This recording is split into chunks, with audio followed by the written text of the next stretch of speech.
மன்னர்த்தினாங்க. அல்லே உடைக்கல இந்த அமைச்சர் வந்து விலகி விட்டாங்க.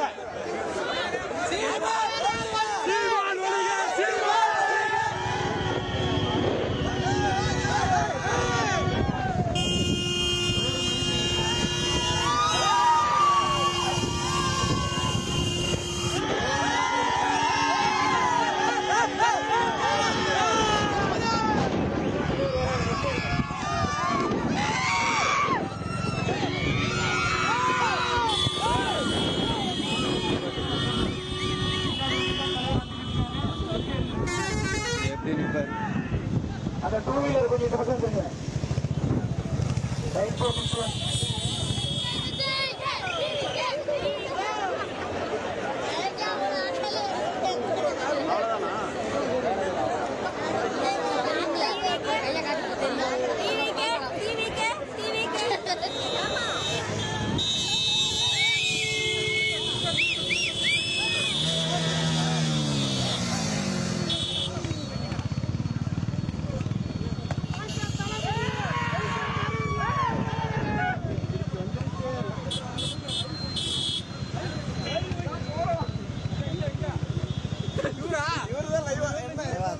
எங்க தளபதி தான் கம்பல்சரி. எங்க தளபதி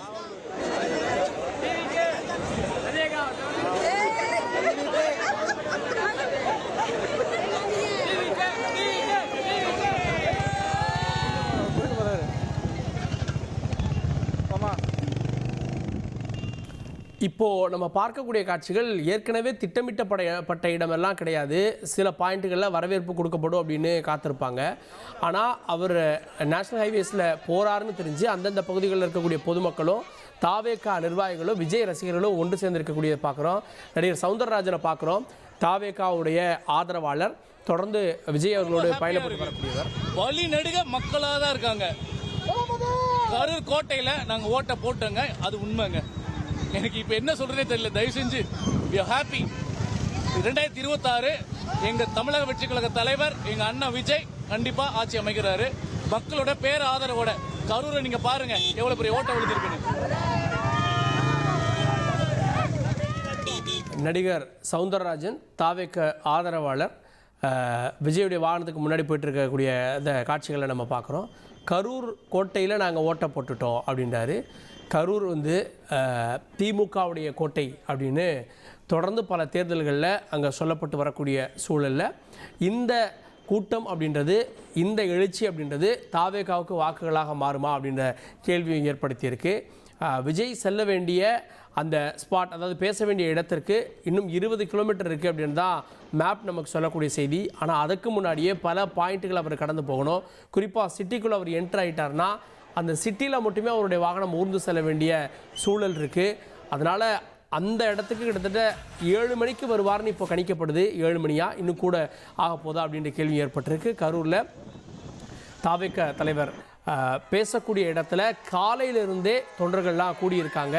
கிட்டத்தட்ட அவங்க வந்து 10 மணி நேரமாக வந்து இங்கே காத்திருக்காங்க அப்படின்றத நம்ம பார்க்குறோம். ஒரு சிலர்லாம் காலைல 6 மணிக்கு வந்துட்டு அப்படின்னு கரூர் பாயிண்டில் சொன்னதையும் நம்ம கேட்க முடிந்தது. அப்படி பார்த்தோம் அப்படின்னா கிட்டத்தட்ட அவங்க 12 மணி நேரமாக வந்து காத்திருக்கக்கூடியவர்களும் இருக்காங்க அப்படின்னு தான் பார்க்க வேண்டிய விஷயமாக இருக்கிறது.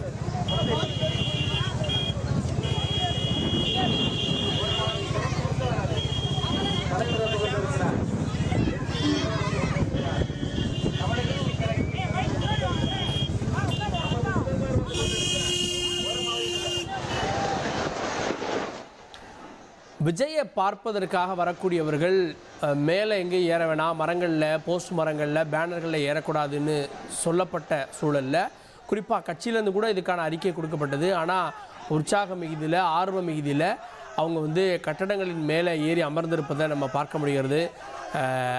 அதே நேரத்தில் வாகனத்தை அவருடைய போகக்கூடிய அந்த சாலையில் காவல்துறையினர் கயிறு கட்டி யாரும் தடுத்துடக்கூடாது அப்படின்றதுக்காக தடுப்புகள் அமைச்சிருக்காங்க. இப்படி தடுப்புகள் அமைக்கப்பட்ட சூழல்லேருந்து இதெல்லாம் தாண்டி வந்து தான் அவருடைய வாகனத்தை நிறுத்தி அவர் வெளியில் வந்து கையசைச்சு எல்லாரையும் உற்சாகப்படுத்த வேண்டிய சூழல் பரமத்தி வேலூரில் ஏற்பட்டது. இப்போ அதே மாதிரியான சில காட்சிகளை கரூரில் நம்ம பார்த்துட்ருக்கோம். கரூருக்குள்ளே இன்னும் அவர் என்ட்ரி கொடுக்கல. நாமக்கல்லேருந்து கரூருக்கு விஜயுடைய வாகனம் போயிட்டுருக்கு. அதற்கு மத்தியிலேயே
வந்திருக்க? நீ யார் பக்கம் இருந்த? விஜய்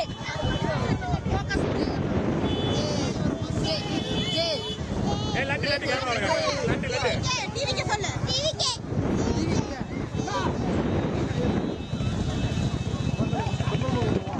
ப்ரோ